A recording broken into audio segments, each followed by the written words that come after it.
ලෝකයේ පිළිබඳව ගවේෂණය කරන මාධ්‍ය දින හැටියට ඔබ පහුගිය දවස්වල සහ අද ප්‍රවෘත්ති වලට අහුම්කම් දුන්නාම තේරුම් ගන්න ඇති ලංකාව විතරක් නෙවෙයි තෙල් මිල වැඩි කරේ කියලා. නේද? ඔය ඔක්කොම හේතු ලෝකෙටම අදාළ හේතු. ලෝකේ බොහෝ රටවල තෙල් මිල වැඩි කරා තෙල් ඇතුළු බලශක්ති පරිභෝජනය අවම කර ගැනීම සඳහා වන ක්‍රියාමාර්ග වලට ගියා. සමහර රටවල් 90 ගණන් වලින් තෙල් මිල වැඩි කරලා තියෙනවා. ඒතකොට මම හිතනවා මේ අහන ප්‍රශ්න සාධාරණ වෙන්නට ඕනේ.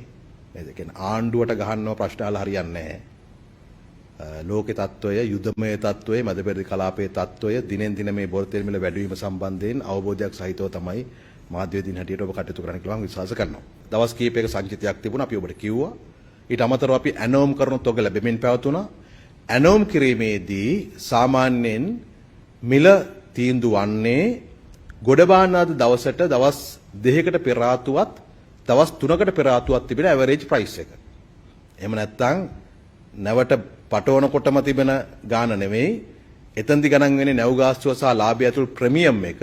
ඊට අමතරව මේකට ඒ මොහොතේදී ගොඩබාන දවස වන විට තිබෙන ඒ ආසන්නයේ තිබෙන දවස් 5ේදී ඇවරේජ් ප්‍රයිස් එකත් එක්ක තමයි ගණන් හැදීමක් කරන්නේ. බොර තෙල් සහ පිරිපහදු තෙල් වැඩිවීම තුල අපි තෙල් මිල වැඩි නොකරා නම් පෞද්ගලික සමාගම් තෙල් සංස්ථාවල අමතරව තියෙන පෞද්ගලික සමාගම් තෙල් ආනයනය අඩු කරනවා හෝ නතර කරනවා. එතකොට අපිට තෙල් සැපීමේ බාධාවක් වීමේ ඉඩකඩක් පැවතුණා. දෙවෙනි කාරණය තමයි තෙල් පරිභෝජනයේ පසුගිය දවස්වල තිබුණු වැඩිවීම.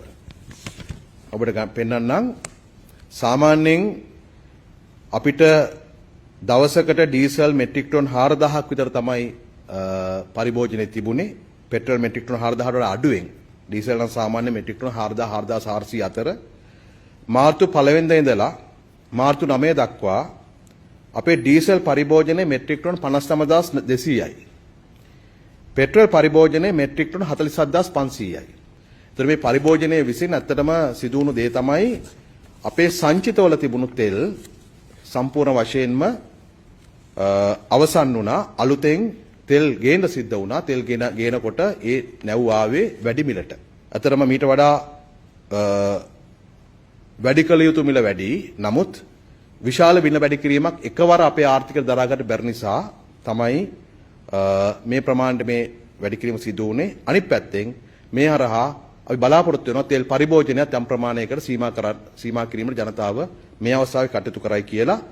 මීට වඩා ලෝක වෙළඳ පොලේ පිරිපහදු හෝ බොර තෙල් මිල වැඩිවීම දිහා බලලා මුදල් අමාත්‍යාංශයේ පැත්තෙන් සාකච්ඡා කරමින් ඉන්නවා. තෙල් වලට යම් කෙටි කාල සීමාවක් සඳහා සහනාධාරයක් ලබා දෙන්නට.